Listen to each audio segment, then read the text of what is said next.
episode of the 101 Podcast. I'm your host as always. You know where to find me. Follow me on social media at the 101 Podcast. And today we have Emily Moyer with us. How you doing, Emily? I'm good. How are you? Doing all right. You said you're enjoying sleep. I, unfortunately, have not had some good sleep in a month. So, but you got a baby, man. Babies are awesome. Babies are awesome, but they're a lot of work. And I have a 4-year-old too. So. I don't know about children and adults and stuff like that, but babies are awesome. Yeah, they're pretty good. How do you deal with like people's comments? Because I've had this thing bothering me. I did a show yesterday where I was talking about Parsons and the Babylon working and all this shit. And I was talking about Parsons, obviously JPL, and had this comment on my friend's video, and it was like, out of all the crazy shit that I said about homunculus and all this craziness, magic and Crowley, the dude was like, this guy believes that we went to space. I'm like, out of all the crazy shit that I just said, that's the one thing that you picked up, that I'm crazy for believing that we went into space? I agree with him. You don't... what is it? The truth is stranger than fiction, right? I mean... Yeah. I don't think we went to space. I think we went later on, not when they said that we did. So not in the early, late 60s. No, I think we went later on. You know what I mean? Like, because we're in this whole propaganda state of trying to one up everybody, all the other nations. So we're gonna say we went, and then we'll figure it out later on as we go, if they ever did. You know what I mean? I think we eventually did. Not so much that we didn't at all. And maybe we found some shit that we weren't supposed to find, and that's why we haven't been back and lost the tech to get to the moon. All right, so the next question for you then would be, where do you think space is? Where do I think space is? I think it's up. You think it's up? I think it's up. So I guess, I'm like both like Earth shape and cosmologically agnostic in a lot of ways, right? But I'd say one of the things that I wouldn't say I'm certain, because I haven't checked, like I haven't been offered a ticket, and I had whatever. I think that I don't think that space exists in the way it's been described to us. I don't think you go there in a spaceship, and whether that spaceship belongs to NASA or Elon Musk or Jeff Bezos or whoever, like, I don't think it's in any of those things. I think the things that they're doing that they say are space travel are all either time or dimensional travel, right?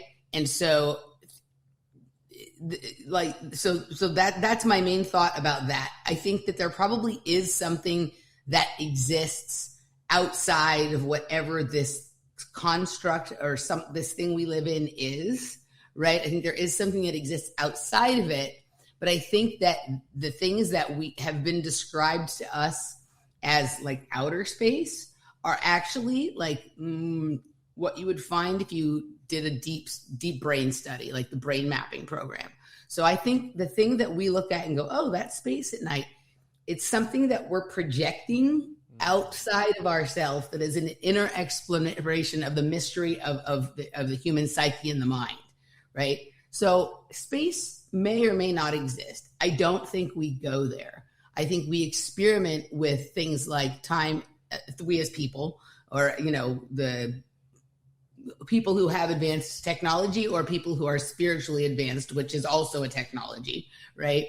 We experiment with temporal travel, time travel, or dimensional travel. Like finding like different layers of the cake, but the cake is here. It's not somewhere else, I don't think, right? There's not been anything presented to me that passes any kind of sniff test. And I think what you're saying about like, oh, they were in this one-up thing and they said they were going to stay. They said they went to space then, but they maybe went later. I think these people were generally the opposite, right? If they're telling us that something is happening now, it's been happening for a long time already. Now, I'm also not a big believer in time as we understand it. So I don't look at past, present, and future as solid in the same way that a lot of people do. And I may or may not be right. I'm not saying that I am, right? So once you have the ability to move back and forth through what we say or understand is time, then when you are saying things becomes like more of like a pin on a board or a beacon, like something that's being marked out in time, like in this temporal representation of the reality we live in, right? And there's before that and there's after that. And like when that actually is sort of less important than the things that happen all around that, right? As soon as there's some like major event, then people think of, well, what happened before that? What happened after that? What is happening because that? What caused that? It creates this sort of omnidirectional array of information that people see as related to that thing. And some of it is, and probably some of it isn't. And some of the things that we think are causal may actually be effects and vice versa. Right? Before we get any deeper into it, Emily, can you plug your stuff so people can find you? I always ask at the beginning, but I don't want to get too far in and forget. Yeah, sure. The hub for most of my stuff is just on my YouTube channel, which is Emily Moyer. I have a variety of podcasts with a number of different people. And I have offerings on Patreon, Locals, Rockfin, and whatnot. I'm also a nutrition consultant. I approach that from kind of a metaphysical, esoteric standpoint, and I do some life coaching along with that. And you can find all of the information about those things on my website, which is emilycmoyer.com. Awesome. And like I was telling you, I listened to you on Weaving Spiders Welcome or Weaving Spiders Web Now, and you were saying some really interesting stuff. And then I had checked you out, and I had actually ran across a video that I saw you in the thumbnail once upon a time, probably like 3 years ago, with the whole when the Tracy Twyman stuff popped off. And I forgot who you were talking to. I forget his name. Anyway, I think it was like Crypto King or something like that. Some guy. You were talking to somebody about Tracy.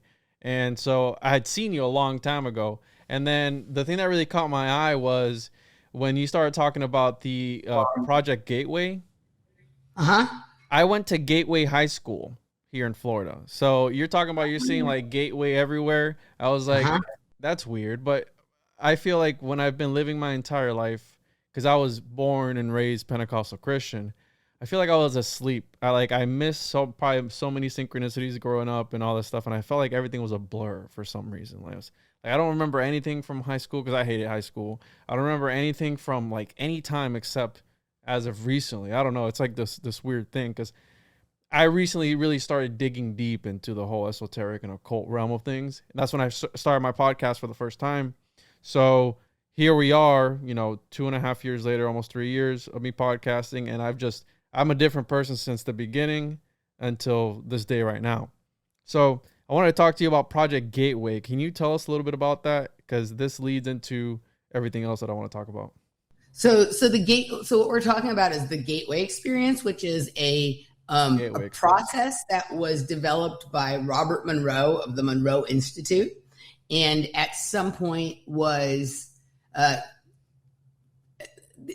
connection with the United States military and the Central Intelligence Agency developed. Now, there's probably reasonable questions about whether this was just something he was doing and then they discovered it and they became very interested, or, whether it was something that, they funded for him to kind of start and whatnot. I don't know that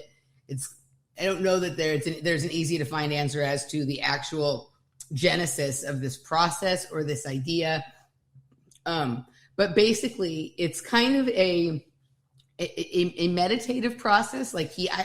I'm actually not super familiar with his teachings. I basically met my friend. I met a friend one day for lunch in Los Angeles, and I was explaining to him some stuff that I had experienced or what was going on. And he's like, "Oh, have you read the Gateway Experience document that was dumped a couple of years ago?" And I was like, "No." He's like, "What you're saying sounds exactly like that."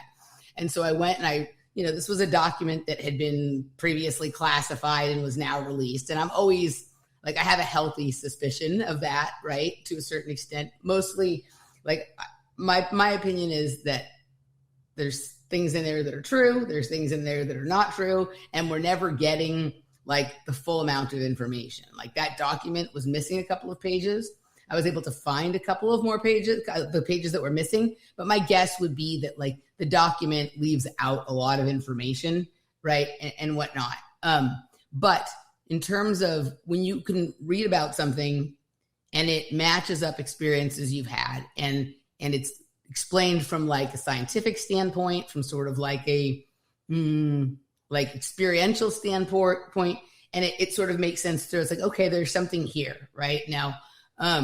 So I think the thing with Monroe is he had these courses, or he made these tapes and whatnot, and people would learn to sort of meditate and go through these processes at different levels. And eventually it becomes about being able to come out of your body, to be able to move forward and backward in time, to be able to just view things, to be able to interact with things that you're viewing and whatnot. And the first level that I think is any type of like movement in time is 14. And then there's another, and that is moving backwards. And then 21 is kind of like where you are able to travel into the future and then sort of move around in that space. There's a variety of different like sort of achievements or abilities attained at the various levels, right? Yeah, so he was telling me about this. So he's like, go read the document.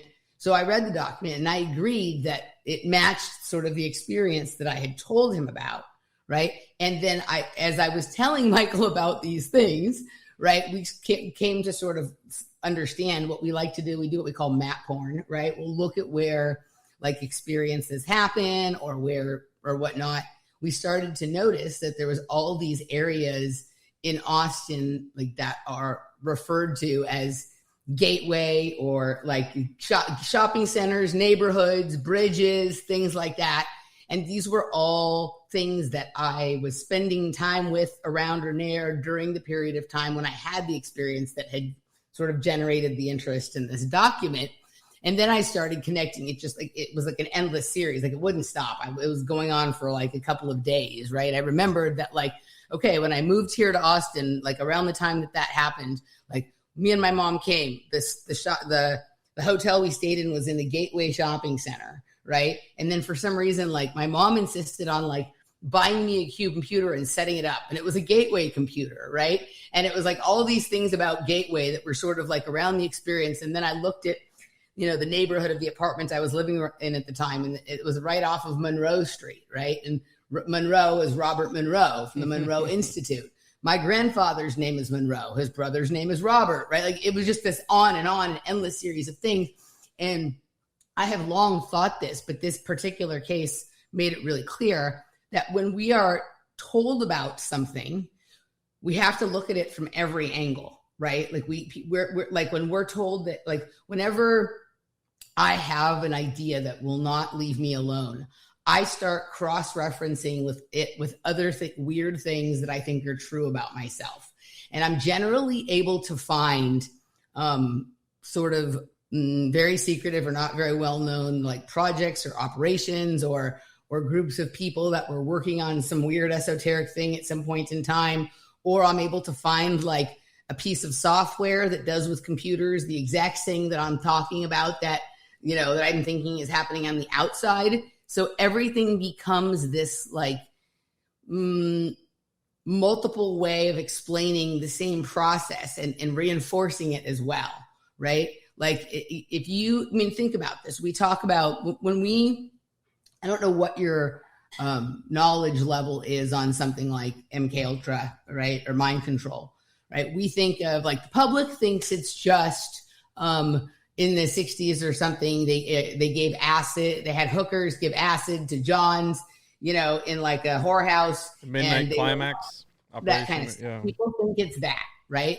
And then you get to like a basic level of, you know, then you do a little bit more research, like especially if you're a researcher, maybe from the left standpoint, right? And you'll find your way to like things that are kind of like the Manchurian Candidate, like, oh, these are okay, like these are mind controlled assassin kind of stuff. And then when you start to get conspiratorial, you'll find your way to like monarch programming or super soldier kind of stuff or whatnot, right? And then once you pass that barrier, then you start getting into some more interesting things. And, you know, one of the things is at a certain point, in my opinion, a lot of these projects broke away from having to have like people in them that were under like day-to-day or regular control. And one of the ways to do that is to multiply the way for their programming is reinforced, right? And so, like, if you want them focused on a certain set of ideas or behaviors, right, but you don't want them to be to A, have the awareness of it, and B, you want them to sort of look normal to everyone else. Because, like, when we see like the sort of stereotypical idea of what like a mind controlled assassin look like, they look like zombies, their eyes are wide open. Like, if you see that dude walking down the street, you're like, what the fuck? Like, that's not exactly like, you know, keeping your shit under wraps, right? Yeah.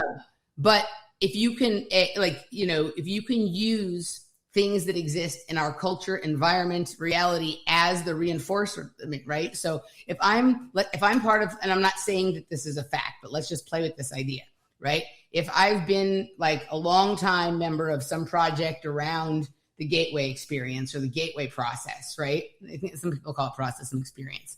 And you don't want to have to keep a monitor on me all the time, but you want that part of my brain that is part of that to be to remain focused on that. Even if it leaves that for a few minutes or a few hours to have like a normal life, at some point you always want me to come back to that, right? Like, a way you would do that would be having somebody have a job in a shopping center that has that name in it, having a product with that label on it in the home, having them live on a street that is the name of the person associated with it. So whenever their mind sees it, consciously or unconsciously, it's reinforcing an entire like file cabinet of controls and programs that you've worked on with this person over time. It's just like, I'm trying to think of like, you can build something, right? I'm trying to think of a certain, there are some things that you build that you can't just build them and leave them there. You constantly have to be reinforcing them, working on, like, cars, motorcycles. You can't just make the car and give it to the person and the person doesn't have to do anything to upkeep it, right? Same thing with a lot of this programming, right? Like, it has to have some reinforcement or something that happens on a regular cyclical basis. And so having a number of like various ways that certain ideas are like, you're reminded of them, you're not thinking about it because you might not even know that that's what's happening, right? But if you have a gateway computer, you know you have a gateway computer, and every time you sit down and look at the computer, it says gateway right there, and like maybe it's just slightly outside of your even ability to perceive it, like ignites that programming a little bit every time that you sit on the computer, right? And then what you end up doing while you're on the computer is sort of influenced by that, like the path. It's a very subtle way of being able to guide people in certain directions, sometimes within their awareness, but they might think it's a different thing, sometimes completely out of it, right? So that, and then the other thing is, I think that at a certain point, okay, so I think that they develop strategies for things like that. And I think they also realized that a lot of people who were particularly effective at the set of skills and tasks that they liked to explore with mind control, which isn't really just the things that people think it is. It really has much more to do with things like time travel, dimensional travel, remote viewing, psychedelic reconnaissance, like all kinds of stuff, right? A lot of those people, like, who are good at that stuff are naturally going to be attracted to it anyway.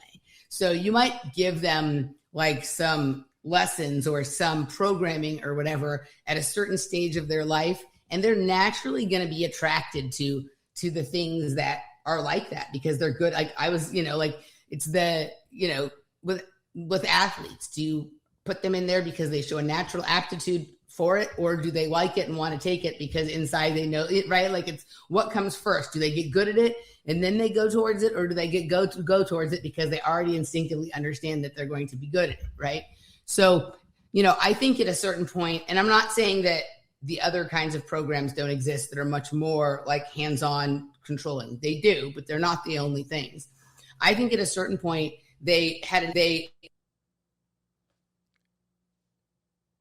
Your mic disconnected? Seriously?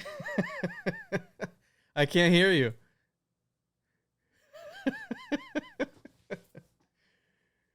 I can't. This is crazy, huh? No, it says it's not connected. Try that thing again. Go out and come back in. I don't know. This is what happens when you get too close to the truth, ladies and gentlemen. You get disconnected in the middle of a conversation when you're talking about some esoteric occulted shit. talking about MK Ultra, Manchurian Candidate type stuff, which I do believe exists. I do believe that there are NPCs in this realm that are just put here for texture, for as garden gnomes. They're the garden gnomes of this realm. I don't want to say I've seen it, but maybe you've interacted with a couple of NPCs, just people who are off. You feel their energy is off, something weird about them. I don't know. You know, it's a very touchy subject because that would mean that there are people. It's like when you wake up and go to sleep every day, are you the same person? Is your family still your family?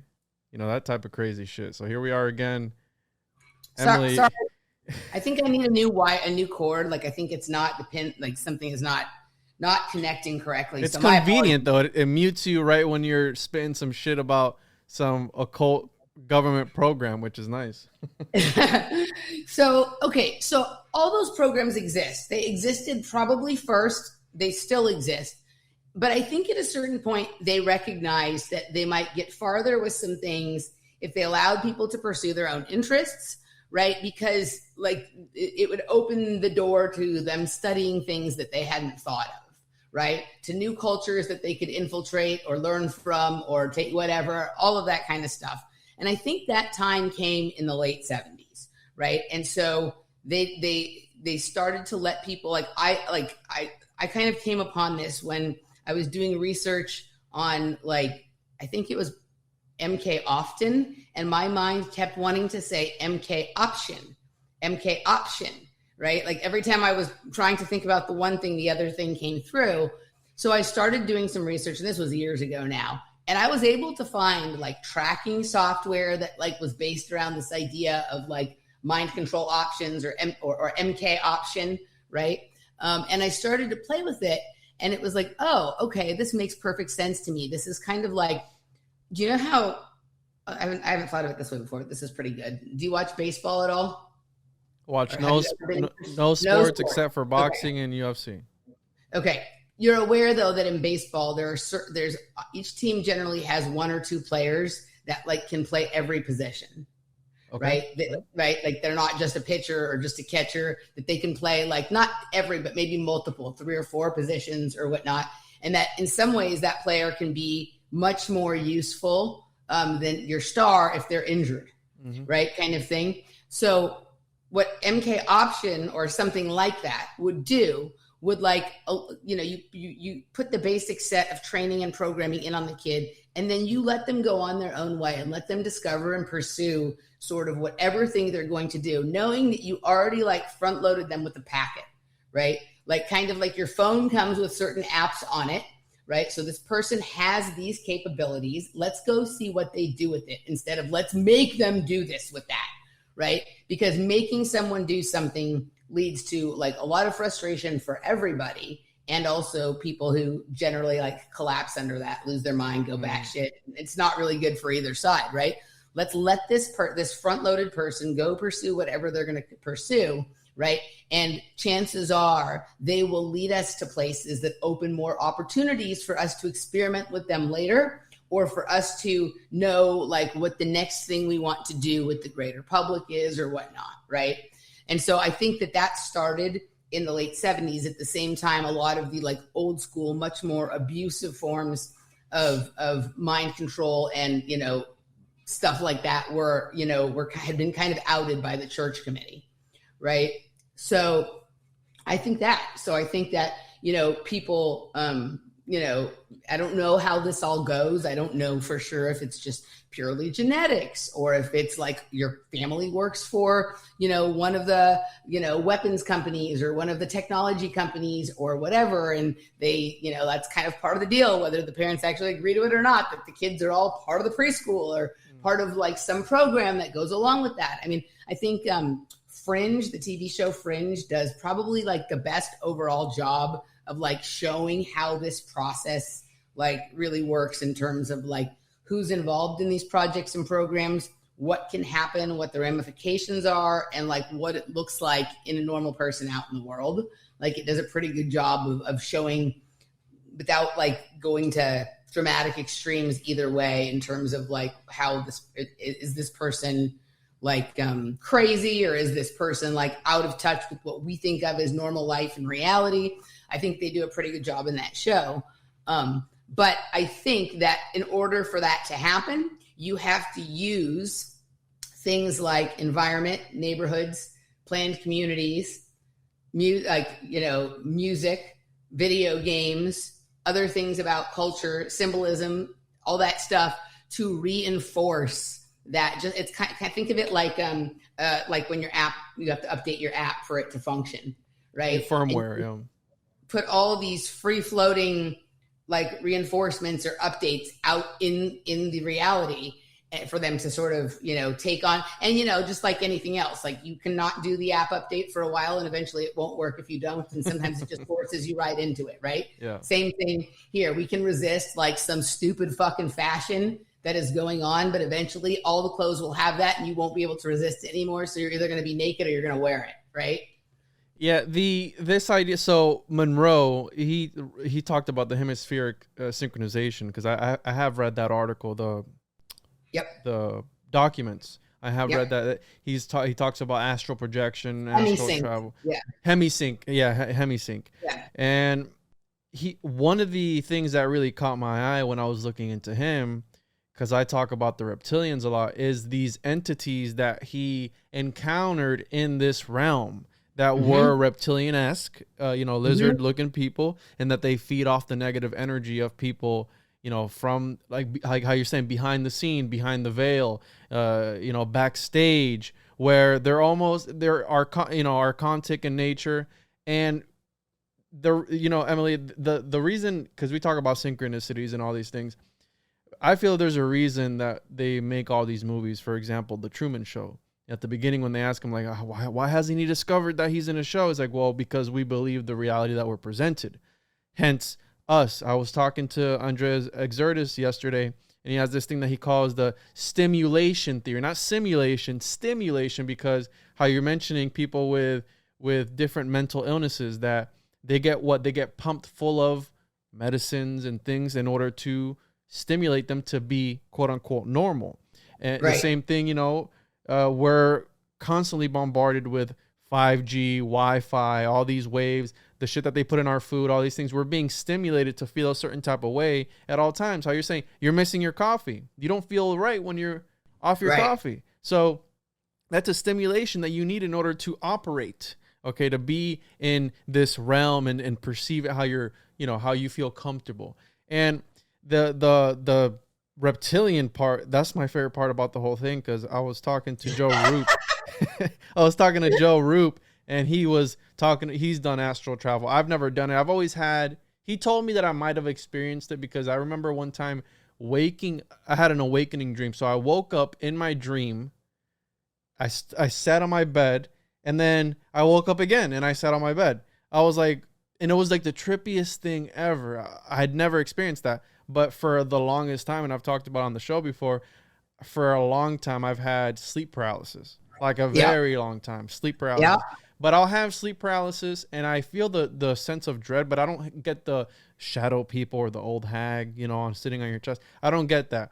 I'll wake up, I'll open my eyes. I know I'm having a sleep paralysis episode, and I've had it so much, not as of recently, that I'm able to snap out of it just like quickly. I yank myself out of that experience.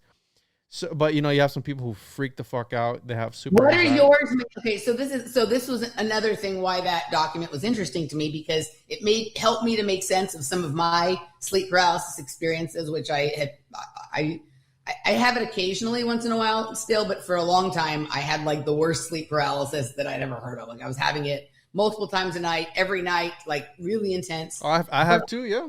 Multiple times. I was never having any of those entity encounters that people talk about. But I will say one time, it looked like someone was bending over and looking at me. I saw a gray one time, and the next day I was going to Coral Castle, but I was by the 29th parallel, which I think the 29th parallel throws me off a bit. I don't know what it is about it. Okay. Just South Florida. So the I think at the time I had that thing where it felt like someone was looking over me. Like, I wouldn't have said it was like a gray or a shadow man. Like, I guess the way I made sense of it in my head was like, because you look at it up on this was long before there was an online to look up at. Every kid's like, oh, was it a ghost? Was it an alien? Like, didn't really. I guess the only thing that I could say that, like, I was trying to explain it in a way that wasn't fantastic. Like, maybe my parent came in and checked on me or something like that, right? But once I read the Gateway documents, I recognized what had happened, because the technique that they use to get you out of your body, right? It's basically like a sort of like unrolling yourself and coming out one end of the body, and then standing at the end, like up like a telephone pole, right? Like coming up like this at the telephone pole, and you'll be looking back at your own body in the bed. So it described exactly what that experience was. So what I'm thinking was that the time that happened, like I either that was like one time when I did it perfectly right and was sort of aware of it, like, or maybe and you were looking at yourself.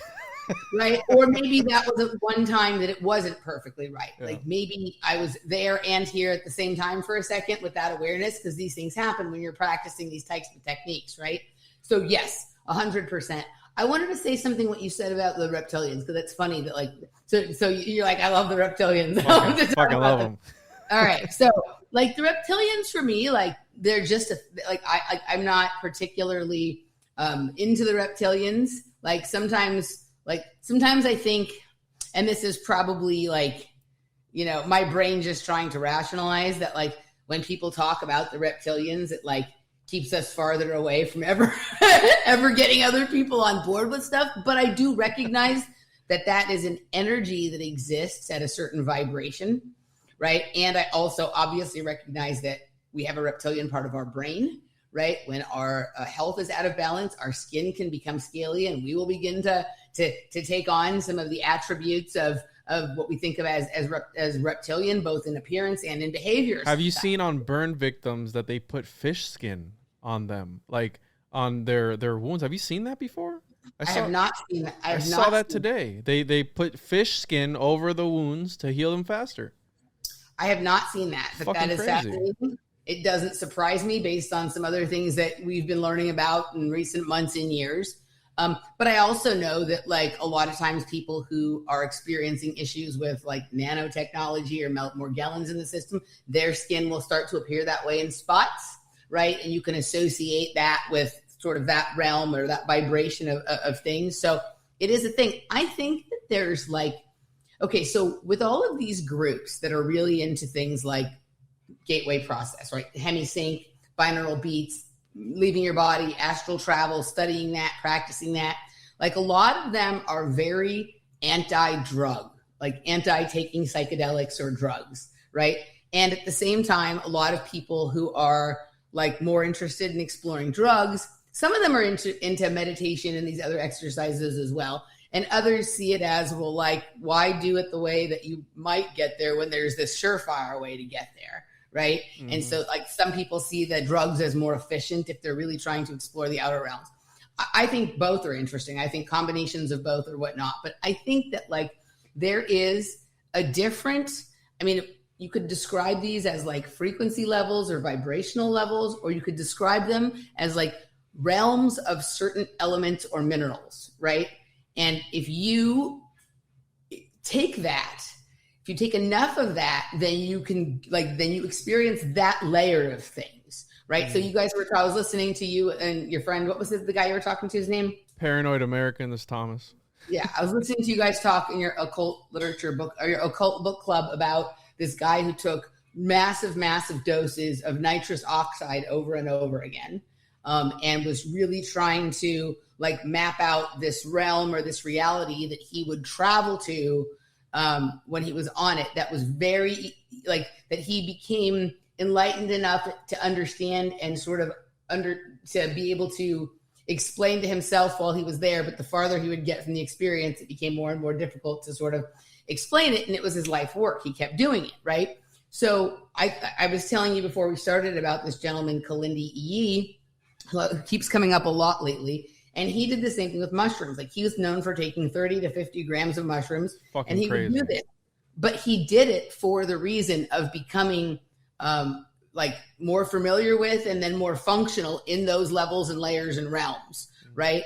And you know, I think that in some ways that's what you have to do, right? You have to be willing to sort of go there over and over and over and try and understand it and let go of the idea of this is good or this is bad, right? Because with a lot of these processes, it is correlated with a new age movement where anything negative is bad, or anything that is dark or scary or of a bad frequency, you shouldn't do that. And these things that are of the light are much better and blah, blah, blah. Like for him, all that shit's out the door. Like, this is what it is. This is there. It's provable because every time I do that amount, I end up in that layer, in that realm, right? And if I do more, it's the next thing. And if I do more, it's the next thing. And it's literally like moving through, you know, like rooms in a house or something like that, right? So with the reptilians, I think they exist in one level, layer, or space that is probably not that far off from where we normally are. And that's why so many people have experiences of them. And so many people see like, they might see their friend suddenly for 1 second, like their mouth or their eyes do a thing like that.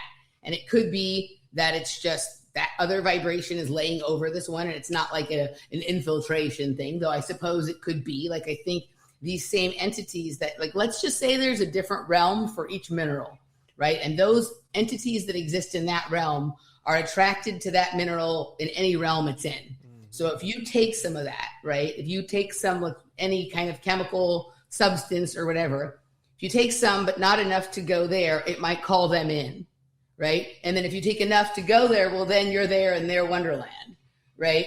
And I think that, like, if we could step away from this judgment of the experience, and Kalindi would talk about this, like, you have to become tough. You have to experience the scary, because that's when you're able to start to do the work. And the work is understanding what the fuck is really going on here. And if we have like a judgment or a fear about every new thing we encounter, right, then, you know, that's part of how we haven't gotten very far very fast. And, you know, my guess would be the people that we think of as like the controllers or the evil people or whatever, they're just people who are committed to that process, regardless of how uncomfortable it is, right? Now, they hire a bunch of other, like, you know, stupid evil fucks to like make it look like they care about money and power and this, that, and the other thing. And I'm not saying there's no truth to that, right? But the people that, like, when you guys even almost talk, he used the term cosmic mason at some point during your show. And my friend Danny and I have been talking about psychedelic masonry lately. Like, I think that is really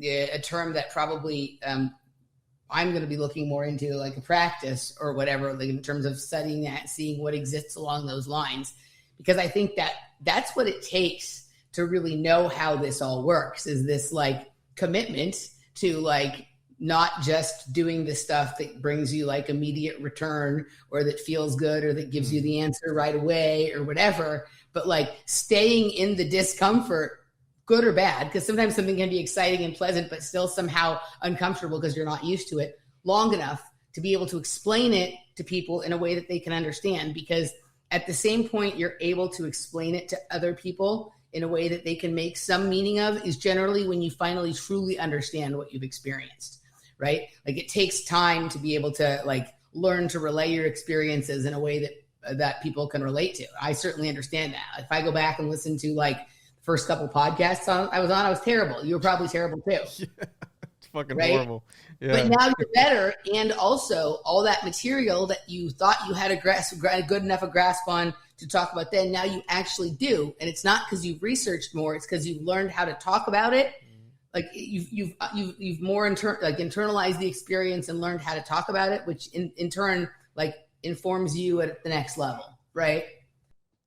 Yeah. And to kind of segue into my next thing that I wanted to talk to you about, because I you know, if anything that really just makes my nipples hard, it's, you know, I'm into Dungeons and Dragons, and I'm into the whole interdimensional aspect of reality, you know, Cthulhu mythos, these entities that exist outside the fabric of space and time.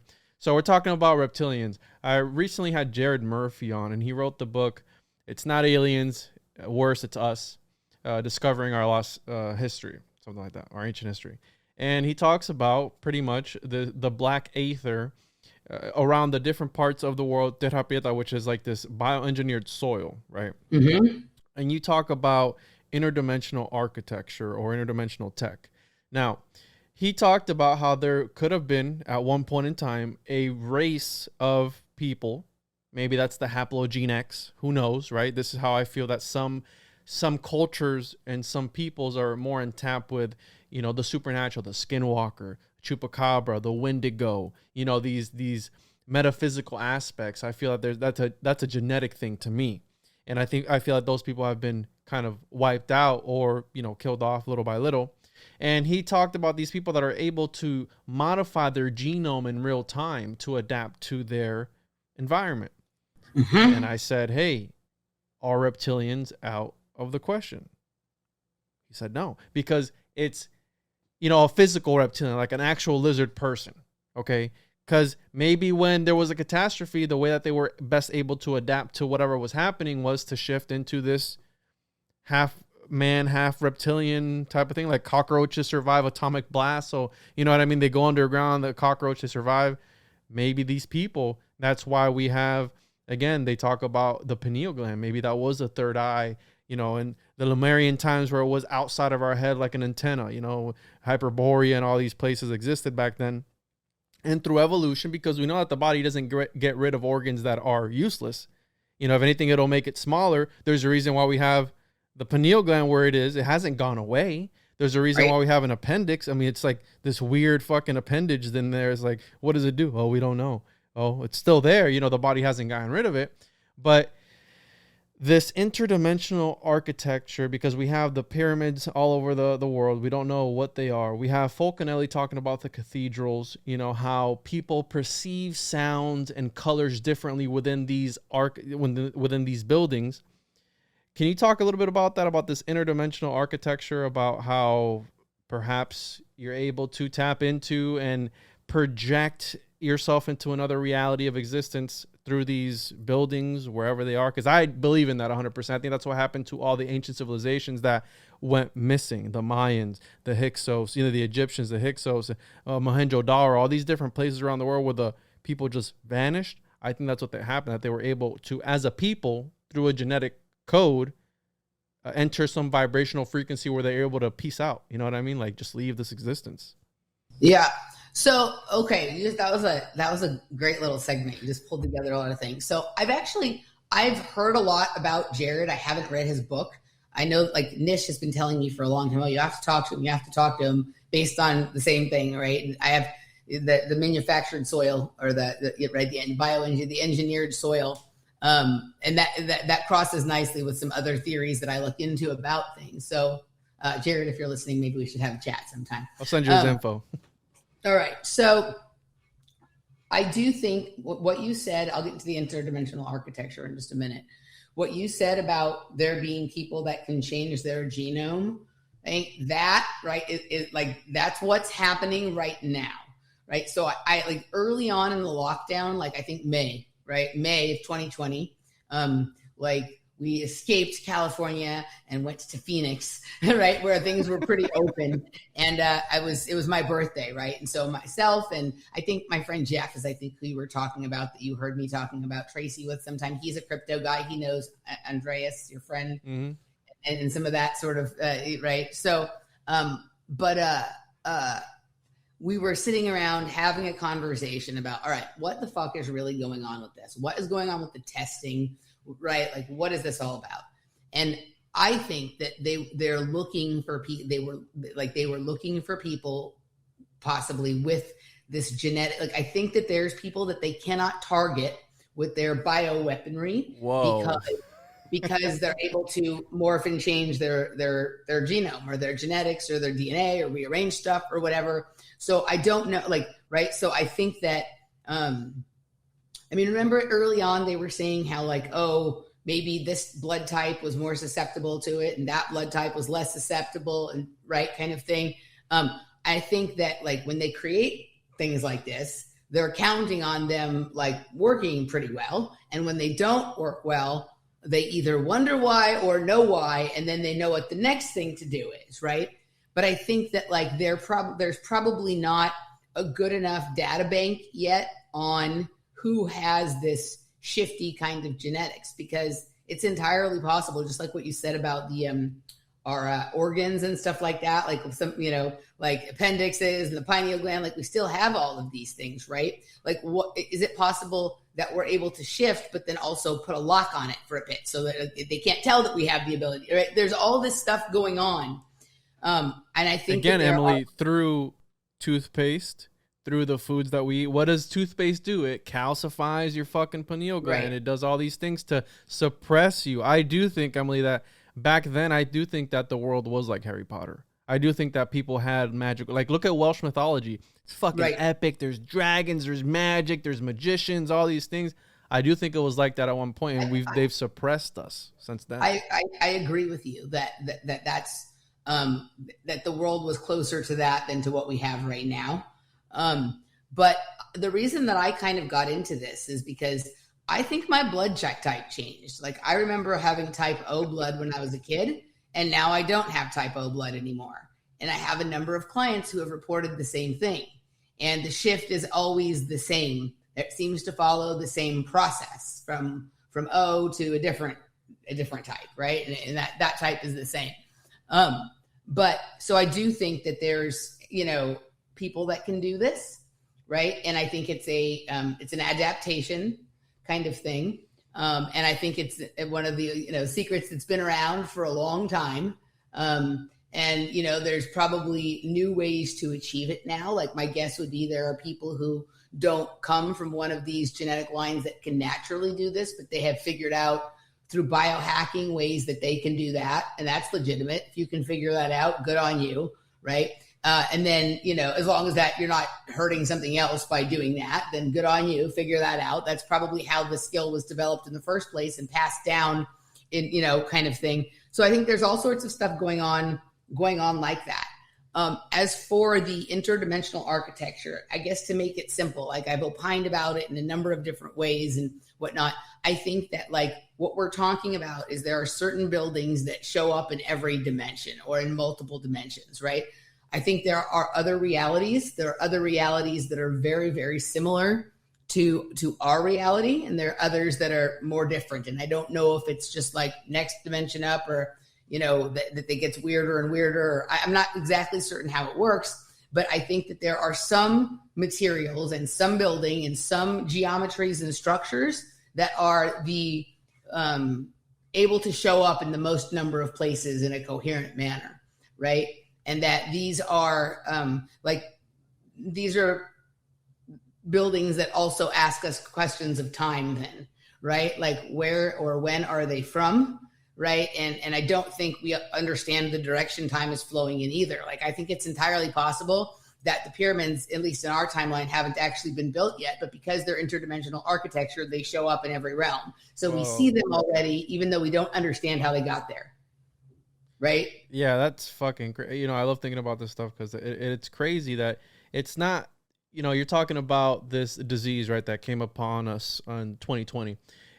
There's a movie about this shit. It's called I Am Legend. What did they try and do? They were trying to cure something. They came up with a shot and it turned everybody into zombies except for that one guy because his his blood wasn't, the right one, so it couldn't attach to him, and that's how he was trying to do all these things. I mean, there's movies made about this shit. You're talking about time not being how we perceive it. Have you seen the newest movie on Netflix, The Adam Project, with Ryan? I think it was like the time travel. Yes. Like he came. Yeah. Like, well, yes. How you're talking, not time in that movie is not how we've been taught. No. It's everybody has their own timeline, so it doesn't matter what you do in this one. You're still going to be a kid. Over here, you're still going to be this spaceship flying guy, in another year, all this stuff.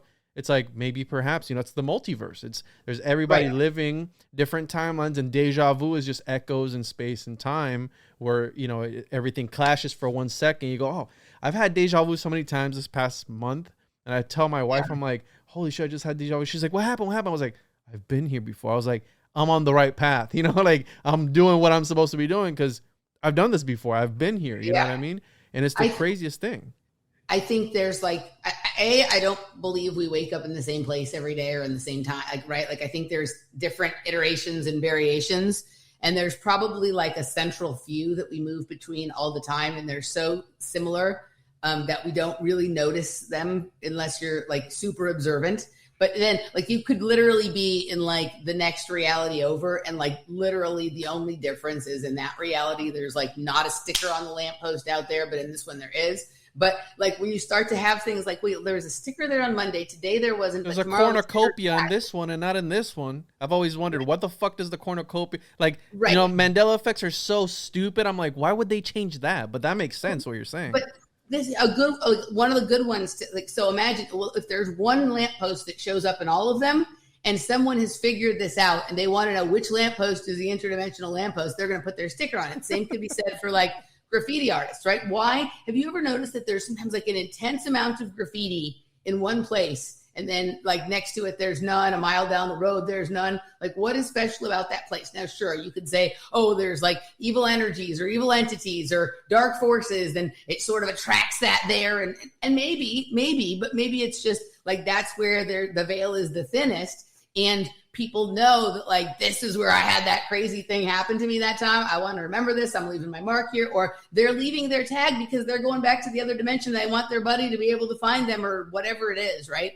I think anytime we see, you know, like I pay attention to where I see graffiti tags and where they get removed and where they don't, right? And why is that, right? Why do some, like you can have one area that's 30 feet from another area and they're always cleaning the graffiti off of one, but for some reason they leave the graffiti on the other, right? What do they show us in Harry Potter, Emily? That he can walk through the wall into the other dimension. You know what I mean? Yeah. So it's 100%. Yeah, I can get behind that 100%.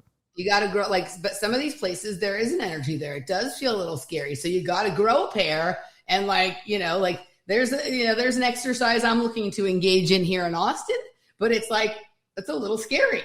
I have a feeling that I have the answer to what might be on the other side, but I don't get to know if I'm not brave enough to go. Right. Mm-hmm. And so like some of us who've been doing a lot of talking for a lot of years, myself included, like, you know, need to grow a pair and just start testing it, right? And of course, like there's things that are scary about testing it, right? Like maybe Tracy was testing it, right? Maybe Tracy was testing it. Maybe other people who, you know, maybe Kalindi was testing it, right? Like maybe he, you know, or whatever it is. And maybe Kalindi, like maybe we're in a different reality and Kalindi's still in all of them, except for he just was never in this one. And so they made up I don't know. Right. But well, I have this idea because, you know, that can get really dark really quick, but you know, I look into alchemy and obviously the occult, and you're right. I talk a lot of shit, but I'm not doing any of this shit that I'm talking about. You know what I mean? Like the occult stuff, because I have respect for that. I do think that you have a veil, you know, like an aura, and once you wear that off, you open yourself up to other entities. Maybe the reptilians are going to come in, whatever. But for you, it would have to be the reptilians. Yeah, it would have to be a fucking lizard person. Like, what's up, motherfuckers? Like, oh shit. So I have this whole thing, you know, with alchemy, because we know anything is possible. Anything that we experience in our bodies, it's a chemical reaction. The way you feel when you wake up in the morning, what you're seeing, what you're hearing, it's all a chemical reaction or electrical signals within the body. In alchemy, there is the Paracelsian Elias Artista, which is this. He's like a Rosicrucian messiah for some. He's like this immortal alchemist, like a Saint Germain or like a Cagliostro, like weird fucking guy in history that reinvents himself all the time. But he says that he has figured out, you know, the secrets of alchemy, which could be the Philosopher's Stone or whatever it is that you want to interpret it as. But he has figured out immortal life. Now, this plays into these people, the ascended masters, if you will, that live outside the space and time, right? And they can peek in through the veil whenever they want. I feel that some of these secret societies, I know that they have knowledge to these sort of things. And now they are the immortal alchemists in a way where we're still talking about Plato in the year 2022. Okay. They're living on forever in our minds, which is another realm essentially. And they will continue to live there. So maybe immortal life, the fountain of youth, is that, you know, making an impact on space and time, history itself, in order to be remembered for the, you know, you have Henry Flagler, one of the founders of Florida. He was John D. Rockefeller's right-hand man. John D.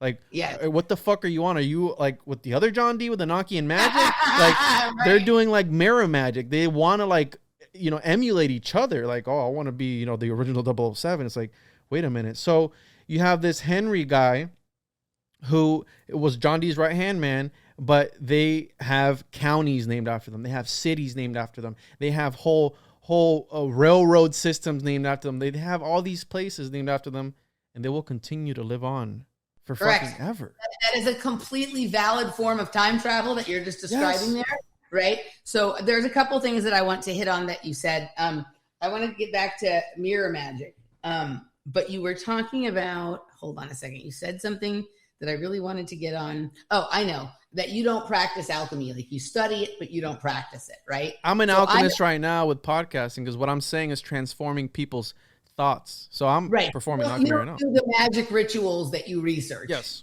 exactly. Okay. I don't do those things either. Like, I read some of that stuff. I don't read the most amount of it of anybody who's in this space. But I think one of the most secure ways to practice alchemy is on an individual basis. So that is not following someone else's practice, right? If you think there's a wall that you could walk through, right? Develop your own method to walk through it, right? Start experimenting with stuff your way.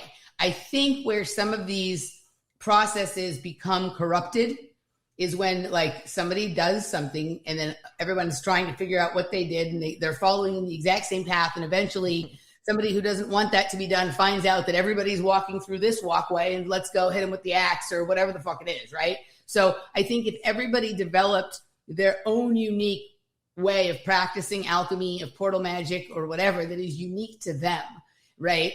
I think that that's a way, like understand how alchemy works, but like, don't sit there and do somebody else's spiritual practice. Like, I was having this thought this morning when I was listening to, like, my girlfriend is very spiritual. Like, she used to be, very religious, and, she was into all sorts of like esoteric Christian cults or something.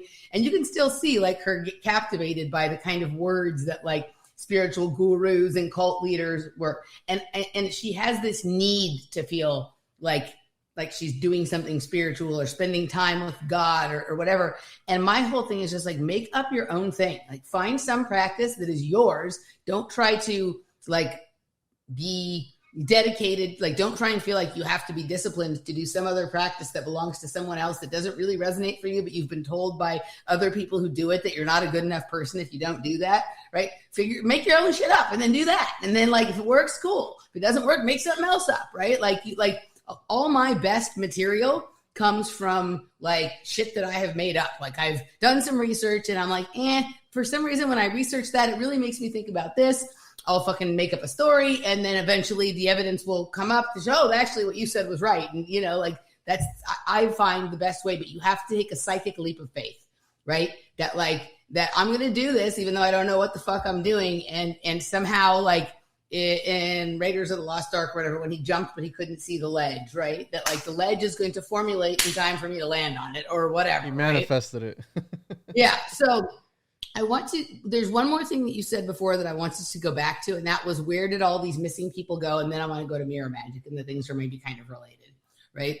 So I think it's possible that like people can be like evacuated into another vibration, right? Like when some big event, right? Something that has like a lot of energy, a lot of power, a lot of vibration to it or whatever, if you can resonate to that, right? Then rather than being decimated in this realm, you just kind of ride that up to another space. So I think that's possible. Like a Merkaba type of thing, where you're just like, boom. Or even just like you come into harmony, like you see, like, if you ever watch like scientists who are like messing around with like certain kinds of energies, like certain items will levitate, but other items will not, right? If you can somehow, maybe through being able to transform your genome or get yourself into a certain state of like calm or elevated state, you can resonate with that, then you can sort of use it like a surfer uses a wave to sort of push them in. So as opposed to just like being smacked by the wave, you can ride it and end up somewhere else and that safe harbor or whatever, right? So I think that's one possibility of those things that can happen when these civilizations go missing. The other is like, I think it's entirely possible that some of them like literally are underground, that there are what we think of as like the ancient layers of the, like there's the magma and the core, all that kind of stuff, right? Like, I think there's realities at other existences and other densities. And if you read a book like, there's a book called Inside the Earth by Raju Sinamar, right? And, it seems to be that like, there are other things going on inside. Well, you right? mentioned Reed earlier before we got on, right. Concave Earth. He was one of the one of the first guys to talk about it. What his idea was that we actually live on the inside of the Earth. We live like that the Earth is concave, and instead of living on the outside of it, we live on the inside of it. Yeah, like right? on the opposite end of it, right? Some weird fucking model where it's like the inverted or some shit like that. Where it's basically just like if you imagine like a glass ball, right? And we were instead of or just a ball, but instead of being on the outside of it, we're on the outside of the Earth, we're told. I don't know if that's true. You were just on the inner, but it's large, and so it's not like you can look across and see the wall on the other side, right? Well, they showed that in the newest King Kong movie, I believe, or the newest Godzilla movie, where it was like they were on the inside of the Earth, like, hinting at that there is a possibility that, we know there's whole forests underground in China.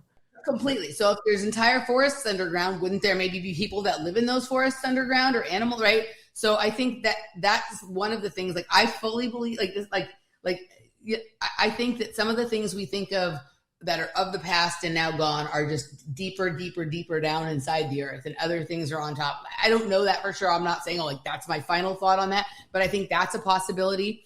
And I think that,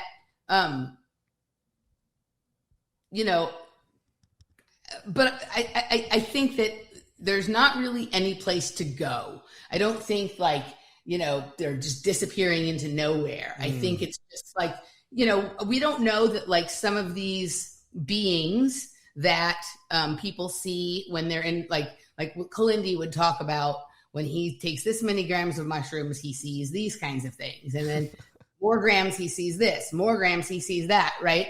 Like maybe that's just the sort of costume you have to put on, the reptilian suit, to exist at that frequency, right? And people choose to, and people, because of their genetics or whatever, are able to do that. He said the higher you go, the wackier shit you see. You see all sorts of combinations of, people with tails or beaks. But then you think about the Egyptian bird heads and this, the plume serpents and all these things that we think of. We are taught to think that when they do this chimeric stuff, this is like probably doing it in a lab isn't the best thing, right? Like when you're mixing things like that. But if this is something that people are able to shapeshift into, like you see that in every culture, they have some story about a man with a bird head or something like that, right? So, I think that, I think that that's where these people go. I think they're not, there's no answer, right? If you shapeshift yourself, if you transform yourself, you're not going to leave your bodies, your bones, your whatever behind. Right. Like, I think that we have some of that, but those are the societies that didn't make it. Yeah. I think that's where how you're saying these chimeric creatures of mythology. I think that's how we get mythology. I think these people back then didn't know what the fuck they were seeing. And, the shaman class was held at a higher standard than the regular citizen, and only certain people could tap into that frequency. So when, the regular person, when they had the shaman, he's like, well, what'd you see? He had a head of a crocodile and the body of a horse. Like, what? Right. Hey, what the fuck are you on, bro? It's like, well, you asked me what I saw. That's what I saw. I was like, all right, write it down. Draw it here on this wall. Yeah. And so that's how we got mythology and all these crazy, like I told you, Welsh mythology or the Nordics, like some crazy epics. I also think it's the art of rhetoric, where they needed to tell a crazy story. When you're building a mind palace, you need to remember the craziest shit in order to associate that idea with the thought. It's like you connect. And that we see similar drawings all over the world means that these civilizations didn't necessarily exist in a location as much as a dimension, right? Because if there's, let's say they're on some sort of ayahuasca, or like there was some, they're having some religious spiritual ritual that they move into a different vibration and they see it. right? They didn't see it in Turkey they were standing in Turkey or Mexico or Peru when they saw it, but doesn't matter where you are. If you get into that dimension, you're going to see those same things. That's where the black aether comes in, Emily. Yeah, this was the winding back to sort of what they ground themselves in these certain areas, because that same soil is found all over the world with the same makeup all over the world at different parts of the world. And we have pyramids all over the different parts of the world. A lot of these places are built like circuit boards. So maybe they were building some giant fucking computer. Maybe that's what Atlantis was. Maybe that's what Tartaria was. Maybe that's what Agartha was. Maybe that was what Shambhala was. Like all these names for the same shit. So I would be really curious to overlap some of his research of locations where this soil has been found with maps, like the most synchronicities. Yeah. The map of where particle accelerators are. And my guess would be that there would be a relationship between particle accelerators and that soil. They're built on old temples, old, there's the one in Switzerland or Sweden, whatever. It's on like an old Apollyon temple. It's like, wait, what? The angel of the abyss of the bottomless pit, like they built it right on top of there. Boom. Like, what the fuck? You know what I mean? Like, that's the craziest thing. But similar, that's why these elites, right, the government and all these people, I call them the reptilian overlords, they know about this technology, about this.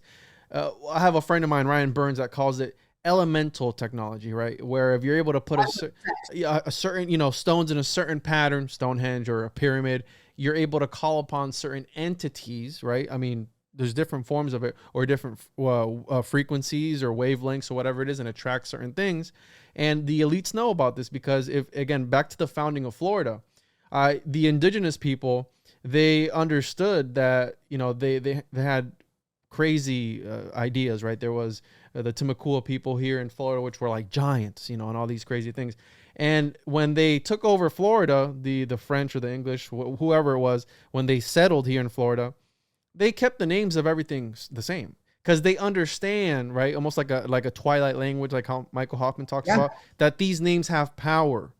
So we have Osceola County, we have Seminole County, we have, Lake Tohopelico, which is a local lake here. Like all these indigenous names, they kept them. All the city, Lake Okeechobee, all these cities, all Miami, that's all indigenous. And they kept those names because they understood that perhaps that they could use this elemental technology to their benefit to tap into what you were saying, be able to manipulate people from a frequency point of view. Where it's like, well, we can amplify it if we keep the certain name of this thing. You have Rockefeller building on an old mound of like some old burial ground for Indians. Like, wait, what are you on, bro? Like, do you know who the fuck wants to build their house on top of a cemetery? It's like, well, we're able to tap into things, if a certain type of way, a certain type of day, or a certain night when the moon is full. I mean, look at talismanic magic. It's all how the planets are aligned. They know about this shit. So a couple of things. So I want to talk about elemental magic in just a second, but I also like what you just said. I just did a show with Chad Stumpke, who is, he does like a lot of this sort of geomancy kind of work and whatnot. But we just did a show about this area along the Detroit River, and where there used to be mounds, and where there's been a World's Fair, and where they're now sort of erecting some new stuff. I think I would listen to that one. Yeah, it's this repeating cycle, right? There's dead bodies there. Mm-hmm. Like at the World's Fair, they were letting people go dig up bones and take them home. So what if and I think this goes to the Tartarian narrative and to, maybe when they were building the railroad, Emily, they would come across Henry Flagler. They would come across old burial sites. They would dig them up and give them away as souvenirs to the workers. Like that's fascinating. But why you just asked this question about why on the cemetery? Like our skeleton, our body, our bones, they're probably in some ways like thumb drives. Like they hold information, right? And then you put your stuff on there and you have access to that. It's floating around in the ether around there, right? It's kind of, and so I think that if there was a group of people that had access to, or they had a genomic ability, or they had a certain way of like dealing with the elements or whatnot, And you want to fully understand that, whether it be just out of your personal interest or whether you want to use that to capture a market, which is not the way I, kind of thing. You want to expose yourself to, you just like whenever you want to learn something, you go hang around with people who are good at that. Mm-hmm. You want to learn how to be a leathersmith, you go become an apprentice for somebody who works with leather. If you want to be a chef, you go work in kitchens. If you want access to elemental magic, you put yourself on top of the people who knew how to practice it. And, if elemental magic really is elemental magic, that will sort of take care of itself, that cycle right there, right? When I was on a couple of things over the last couple of weeks made me think about elemental magic in another way. And it wouldn't be me on a podcast if I didn't mention something about tennis. But I was on with them on the Weaving Spiders. And towards the end, a young lady named Project Cheney came on. And we were talking about tennis, and she brought up a point about the different surfaces and about how there's like this elemental aspect to it, right? When you're a tennis fan who's just been watching for a long time, you just think of it as like hard courts, pretty standard, good for people that have like a big serve and a good forehand, and it's not too hard to adjust to. Clay, slower playing, right? Longer points, like power is less of a concern, blah, blah, blah. Grass, fast surface, big short points. Whatever, you'd think of it as just like being advantageous to players based on the skill set they have. You don't think about it as elemental magic, but she started just getting in. She just barely touched on it about the fact that, oh, this is so interesting. They play on four different surfaces, and we didn't go any further than that. But then later in the week, there's three. There's hard court, indoor and outdoor, and then there's grass and clay. Okay, that would have been funny if there was four, though. That'd be fucking crazy. Right. Well, I think I may have come across something somewhere that said that there used to be another surface they played on. I'd have to, there's different kinds of clay and whatnot. So I don't know if that sometime different kinds were thought of as separate surfaces. But later that week, I was listening to an interview with just like a standard tennis person who was being critical of the tennis player Naomi Osaka. And she said it's kind of interesting how she has no love or affinity for the natural surfaces, right? So she doesn't like grass or clay. She only likes hard court.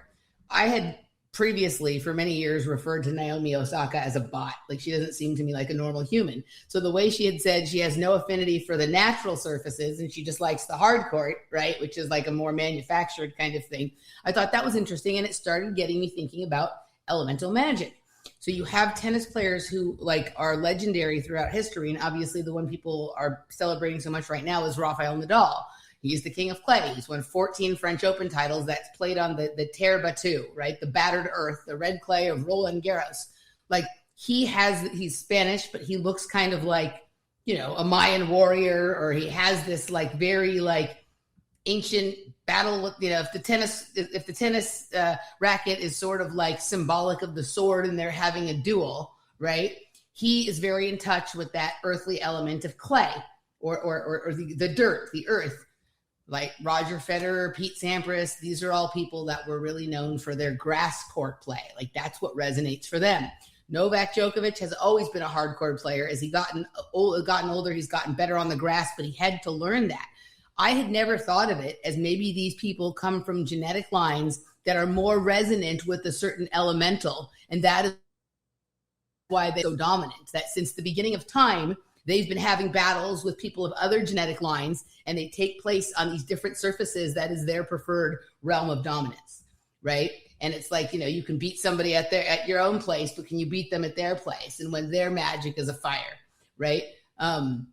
So that, to what you were talking about, I think we should consider these things. And you can find it, there's some people that, they just can't live in the desert, or they just can't live in the forest, or they can't live where and we think of it as a temperature thing. Right? We think of it as people think the desert is too hot or the mountains are too cold. What if the temperature isn't it at all? Or if that's just an effect of the elemental, and that they're really more dirt people, or they're grass people, or they're water people, or whatever it is. And that this has so much more to do with how effective we are in certain locations. We consider astrology and astrocartography and all of that.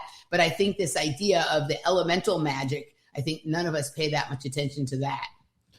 100%. And the the more I look into things, not everything is a conspiracy, but a lot of shit is a conspiracy. Okay. And what you're saying is, back to the founding of Florida, because we're doing a whole series on it.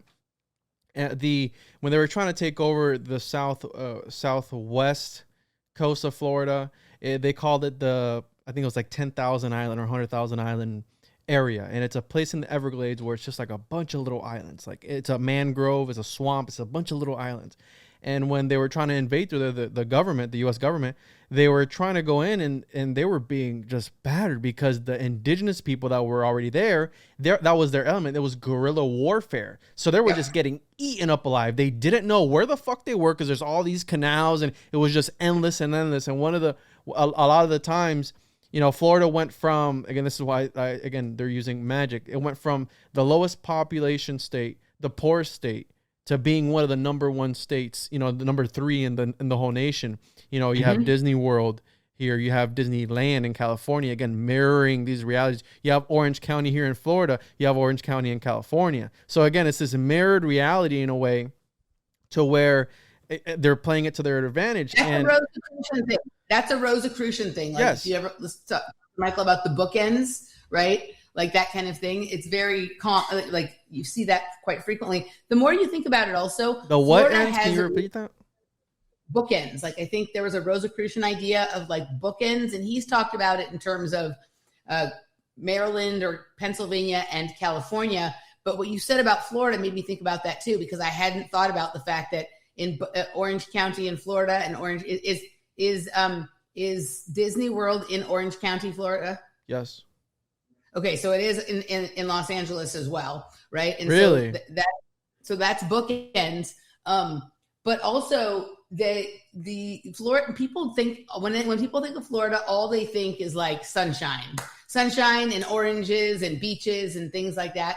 But Florida the color orange is a chemical. The sun is alchemical.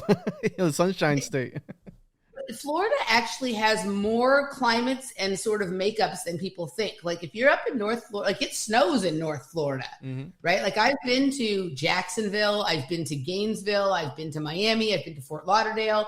Like I don't think I've ever been to Orlando. These are not similar climates to one another, right? Like there's many different, it isn't just all sunshine and beaches all the time, and neither is California. But people think of California and sunshine. We have mountains, we have snow, we have desert.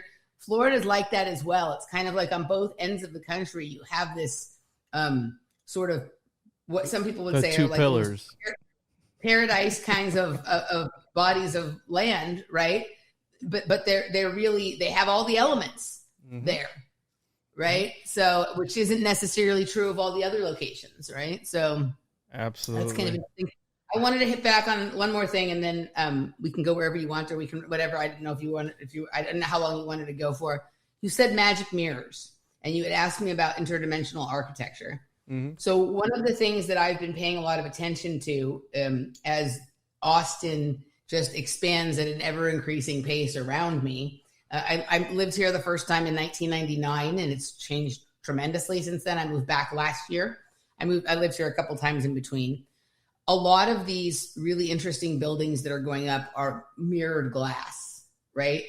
And the way some of the buildings reflect in the other buildings, to me, is fascinating. Like if you look into one of these mirrored buildings from one angle, the city looks entirely different what's reflected back than if you look at it in a building from another angle.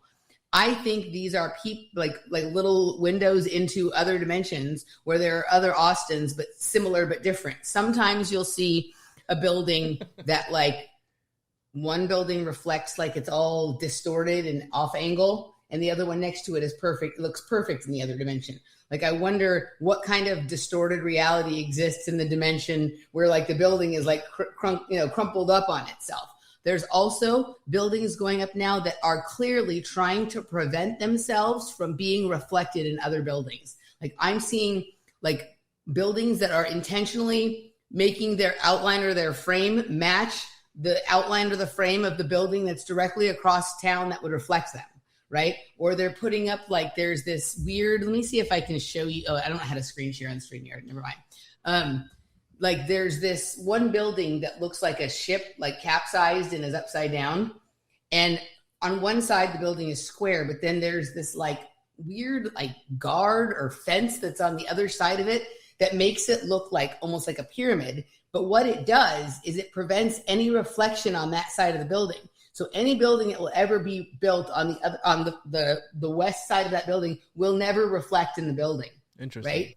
And so you're starting to see almost like this awareness. I mean, maybe it's always been part of the masonry of developing cities, but, you know, like if these buildings are interdimensional in nature, or if the building themselves are kind of technology that we don't completely understand, there'd be a certain amount of like corporate warfare and espionage and all of this kind of stuff that could go on based on some of this stuff. And you're starting to see that represented in the way these buildings are sort of being, you know, erected, their location. They all seem to be fighting for a reflection in the water. Like all the buildings seem to want to be like clustered, like a few blocks back, they could have like a lot more space for a lot less money, but they all want to be where they can see their logo reflected in the lake. Right. And if you look at Austin on a certain kind of clear, still day, it looks like there's another Austin upside down, completely parallel underneath. My guess is that there probably is. And that plays into the Benjamin Paul Blood, where he's like, if I see a reflection, is that reflection another reality? And mind you, this guy's fucking blasted on nitrous, so he's contemplating this thing that he's feeling. I mean, check the episode out for those that haven't listened to it. It's very interesting. The ramblings of a madman, because it was probably one of the hardest reads I had ever done. It's a pamphlet, right? He wrote a book later on. Thomas read the book. I didn't, but it was probably the hardest fucking thing I've ever had to read, because he's a philosopher, so he's going on about the very fabric of reality, and it gets fucking exhausting. But absolutely, these people know these things. Their logos are occulted. And to wrap up on this, like I said earlier, not everything is a conspiracy, but I was just watching the newest season of Survivor. I had never seen Survivor ever. One of the longest running shows, okay? They have occult shit in that show. You know, you have the Ouroboros, you have the triangle, you have this weird thing where they have to solve puzzles and they have to balance on everything. But if you look at, you know, there's certain things in there where if you look at the tarot, you know, they're reflecting the tarot in real life.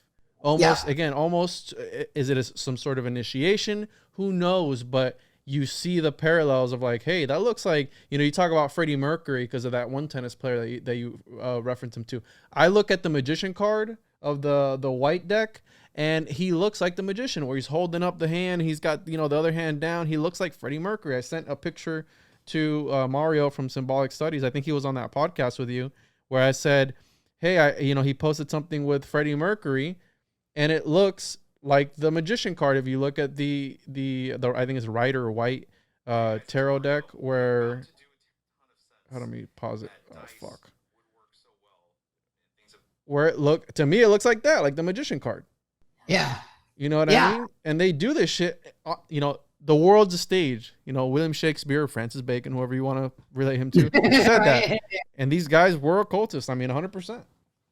Yeah, I think a lot of this, like when you just said about Survivor, I think there's a lot of crowdsourcing going on here, right? Where they have like what kind of what we were talking about earlier, where it was like, okay, maybe some of the testing is to like hunt down these people that have these changeable blood types or changeable genetics or something like that. I think also like there's a frustrated group of elites that like don't have the magic within, right? And want to be able to do things that they can't do. And so they're crowdsourcing a solution to their problem through contests and games and video gaming and all of this kind of stuff. They're looking for people who can solve the puzzle, right? And they like, you know, did you ever watch OA? The OA? I tried watching it and I couldn't get past like the first or second episode. Something about it, but you kept bringing it up, so I'm gonna check it out. You can watch the second season just completely separate from the first season. Like you can watch them together and they make sense as a cohesive piece, or you can watch them separately and they'll still make sense. But the whole point of that second season was like he was looking for people who were able to solve this puzzle of this game on the phone, but it really went to what we're talking about right here, being able to sort of cross between dimensions, between sleep and waking, and all of this kind of stuff, and being able to hold their wits about them well enough to not go crazy, right? And I think that's part of what it is being able to withstand the travel to the other dimensions without becoming untethered from this one, right? But that, you know, they know that certain symbols, certain sigils will call people in, will activate them, and then they can do their talent show to see who's got the magic or who has the juice. And maybe that person doesn't win the competition, but they notice per se, like something going off to the side when this person is engaging in this activity that lets them know that they carry the frequency. So suddenly that person has got a new job or a new set of opportunities because this elite fuck wants to use this person's magic to get their, you know, creative project going or whatever it is, right? So I think anytime you have contests, testing, anything like that, the winner is not necessarily the winner, right? Sometimes someone who lost the competition demonstrated a skill that will then be plucked at. Like my father, I asked him one time, I'm like, did you ever work for the CIA or anything? He's like, no, but I did go for an interview with them once and they turned me down. And just a few weeks later, I got picked up by Project Crossroads, right? So it's like, there you go. Interesting. Right? But that's how it happens. Any of these things are an opportunity to look at everybody's sensibilities and everybody's skills. And like the idea that there's a winner is just kind of like a false flag, right? Like it's a hoax. Like that's all the attention goes to that. Meanwhile, they've gathered all the intelligence that they need from everyone else, right? So, Emily, anywho, this was fucking amazing. You're great. We touched on a lot of crazy topics, and I had a couple of things left. We could do this again, and we can touch on those things. Do you have any concluding thoughts to leave the listeners with?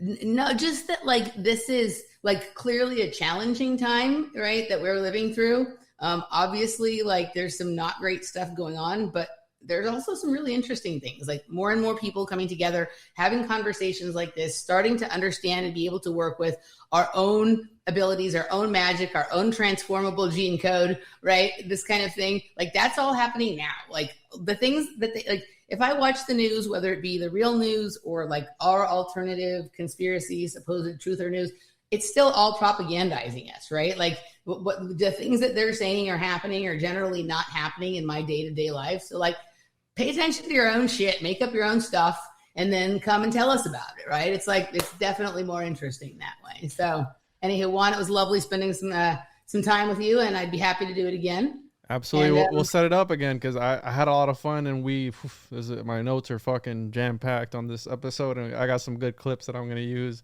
Thank you so much, Emily, for coming on. Can you share with the listeners once again where they can find you? Sure. Emily Moyer on YouTube. My website is emilycmoyer.com, and you can find me at patreon.com/offplanetmedia, emilymoyer.locals.com, or on Rockfin at Emily Moyer. And I'd love to see you guys there. Thank you so much, Emily. I appreciate you. Thank you for coming on. And for those that stuck around, thank you so much for